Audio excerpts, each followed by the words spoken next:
This is TWiT. So tell me, gentlemen, what's up in the world of Microsoft? Well, you'll be happy to hear that from a business perspective, I think Microsoft's going to be okay. You think they're going to be all right, huh? They had a good quarter. That plucky little startup from the Seattle area is they're doing okay. Ever since they left Albuquerque, things have been looking up. Yeah, it's been on an upward trajectory ever since Albuquerque. That's true of me as well. Yeah. Ever since I left Albuquerque, things have been going better. I miss Albuquerque. It's just another quarter-over-quarter growth. It's like stupid growth. Is it AI driven or is it Azure driven or yeah? Is it yes and yes. So the thing, a couple of points here. I wrote about this obviously, and then the next morning I got up and I was reading the paper on my iPad and I saw the news story. I think it was the New York Times. I'm like, let me just read this. Let me see how they kind of frame this, And then we all do this, right? Even though our wives don't care. I kind of blurted out, no company this big should be able to have double-digit growth and profits and revenue with this. What the hell's going on?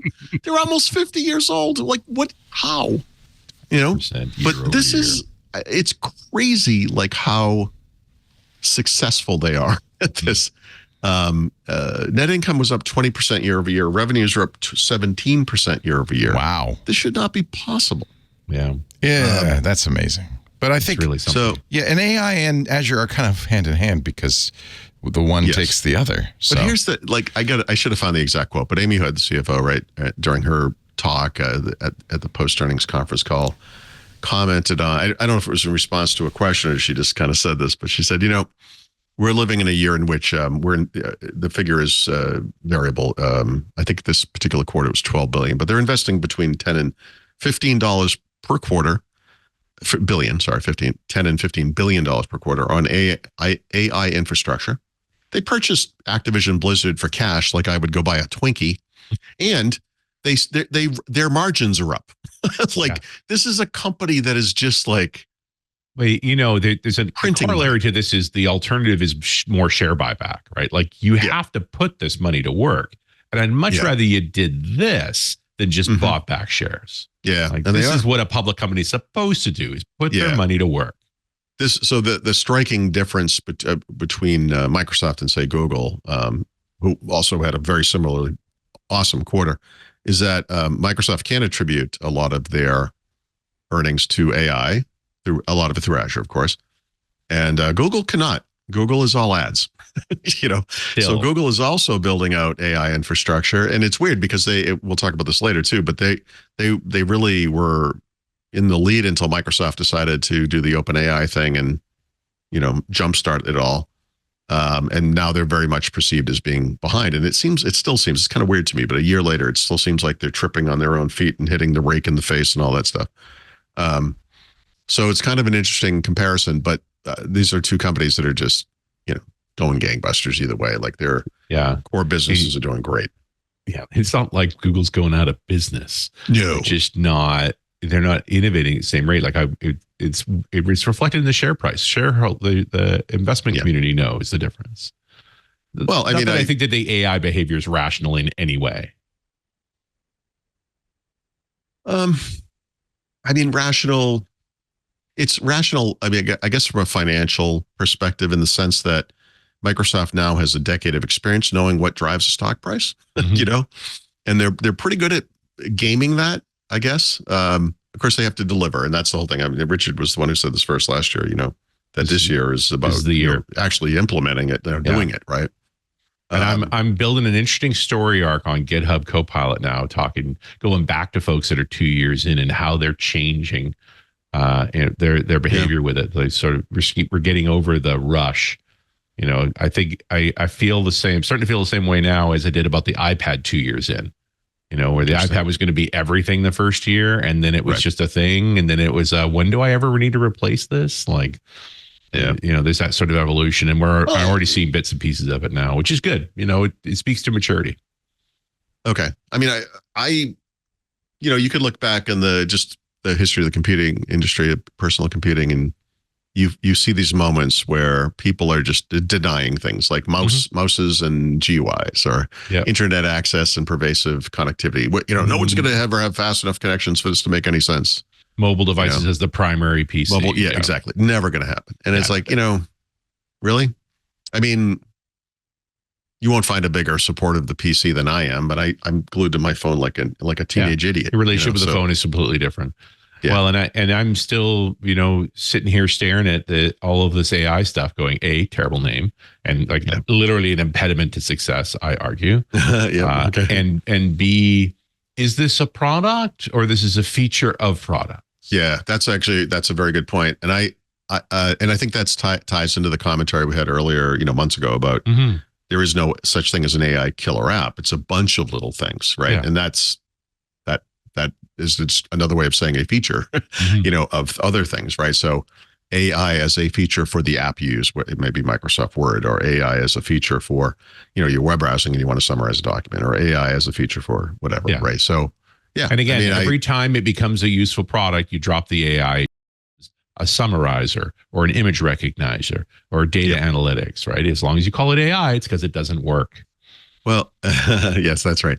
Because, even before this, Microsoft had started referring to things like spell checking, grammar checking as AI, right? It makes it sound more impressive. We're not just comparing a hash table. Oh, we are just anyway, it's AI. Don't listen to that guy. Everything was in the cloud, right? So everything's AI. But I think I said this about AI. I think it was AI. I said, if everything is AI, then nothing is AI. Yeah. Right. So. And again, to me, that's also that signal of this is a feature. It's going to integrate in other things. And it's just going to be an expectation that software is responsive this way. There is still kind of that disruption element to this, though, because I think Google is particularly vulnerable if, we find alternatives to search.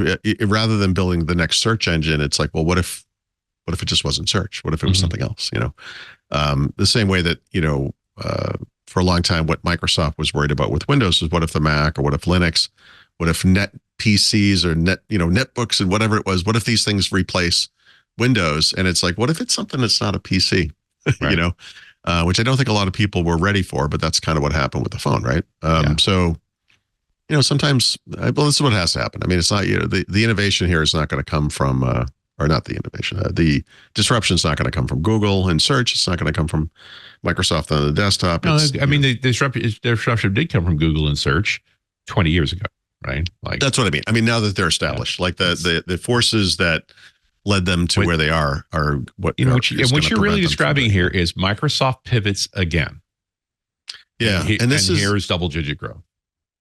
Yes, and again, everyone knows. Yes, Steve Jobs business case study, but I'm telling you, this company is like Jason Voorhees in Friday the 13th. Every time you think they're gone, lightning strikes and he comes rising up out of the grave with a machete in his hand and a bad attitude. Yeah. So, not too many surprises in the quarter. Intelligent Cloud, which is Azure, biggest business. By the way, I'll just point this out again. Biggest business by revenue, also biggest business by growth, right? Which is kind of, it speaks to. And this time last year, or even before that, we were talking about growth rates in cloud are fading off. What are they going to do? Are they just going to say the market is maturing? Nope. Yep. Got a new product that runs on the cloud. Growth continues. That's right. And this strategy of bundling these different businesses together so that you can paint the numbers you want to paint. I know. I'm not a fan of, you're talking about the Microsoft Cloud stuff, basically. Yeah. By the way, just changed Intelligent Cloud to now mean also the AI products. Yeah. I don't discuss this anywhere, and I won't, but other than here, to mention very quickly that I often exclude or do not discuss this thing, the Microsoft Cloud, because it's invented. But I will say, I could be wrong, but I think this was the first quarter they ever actually spelled out what it was. Like it was always like a cherry picking of the best parts of Microsoft, so they could have something that sort of competed with AWS or Amazon or whatever. Right. And this quarter they actually specified which products contributed to it, to the whatever magic number they came up with. Again, but I'm not do you see that as enough confidence to say we are now a neck and neck, or at least ahead of AWS? I mean, isn't that the implication? Yeah, maybe. I wonder if it wasn't just investor confusion, because people look at the line numbers and they're like, so you keep talking about this Microsoft Cloud thing, but where's this business? Like it's not a. But why answer now? People have been asking that for 10 years. I don't know. I'm just I just think it's numbers. Recognizing that this is all an act, or, a legally constrained performance. Yes. Well, no decisions here are made by accident. They're all done very carefully. Right. I'm all saying is this is the first time I believe they've ever done it, and I've never seen it. And that to me speaks to their numbers are good enough now that they're willing to share. Yeah, it could be. Yeah. Of course, we still don't know the constituent percentages of each of those parts. Let's not get crazy on Mr. Thurrott. It's still pretty opaque, but productivity and business processes, again, number 2, 12% growth there, almost 20 billion in revenues just by itself. Incredible. So that's Microsoft's continued use of the term Office 365 in their financial disclosures is oddly troubling no longer to me. Exists. I know, but they use it. They used it. You can look it up. They used it. 25 times. It's crazy. But and then the case for that is because if you're going to call it Microsoft 365, then you're putting Windows revenue in there, and I don't think you want to. Okay. That's okay. That's interesting. And then more personal computing, which is Windows, and then all this other stuff that does terrible. Well, no, that's not fair. Xbox has Call of Duty now. They're actually doing pretty well if you pretend they don't make hardware. Was brought up the rear as always. But there are no losses here, right? This is the gerrymandering of financial reports. You have organized it so that everything has growth. Well, it depends on how granular you could get. And this is as granular as we can get. I think if we were to get into individual businesses like Surface and Xbox, you would see losses, right? Sure. There are short-term losses associated with the Activision Blizzard acquisition, which are related to the transition. There were longer-term, or I would say more persistent losses tied to their hardware business, which has done horribly. Like it somehow manages to keep doing worse, But we could make a case for them not making console hardware, although I think that would have the opposite of a it's the strategic investment part there. Yeah, I think it'd be a big problem.